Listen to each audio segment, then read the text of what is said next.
حضرت انس رضی اللہ تعالیٰ عنہ کہتے ہیں کہ رسول اللہ صلی اللہ علیہ وآلہ وسلم سوائے استسقاء کے اپنے دونوں ہاتھ کسی دعا میں نہیں اٹھاتے تھے۔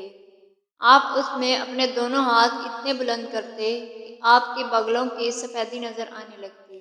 سنن نسائی حدیث نمبر 1514۔ حضرت ابو سعید خدری رضی اللہ تعالیٰ عنہ کہتے ہیں کہ رسول اللہ صلی اللہ علیہ وآلہ وسلم نے فرمایا، اگر اللہ تعالیٰ اپنے بندوں سے 5 سال تک بارش روکے رکھے پھر اسے چھوڑے تو بھی لوگوں میں سے ایک گروہ کافر ہی رہے گا، کہے گا ہم تو مجدہ ستارے کے سبب برسائے گئے ہیں۔ سنن نسائی حدیث نمبر 1527۔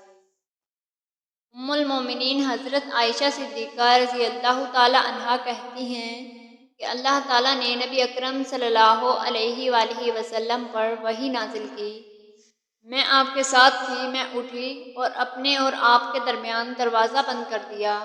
جب وحی ختم ہو گئی تو آپ نے مجھ سے فرمایا، عائشہ، جبرائیل تمہیں سلام کہہ رہے ہیں۔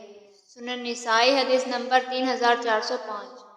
حضرت شخیر رضی اللہ تعالیٰ عنہ کہتے ہیں کہ نبی اکرم صلی اللہ علیہ وآلہ وسلم نے فرمایا، الہاکم التکاثر حتی زرتم المقابر۔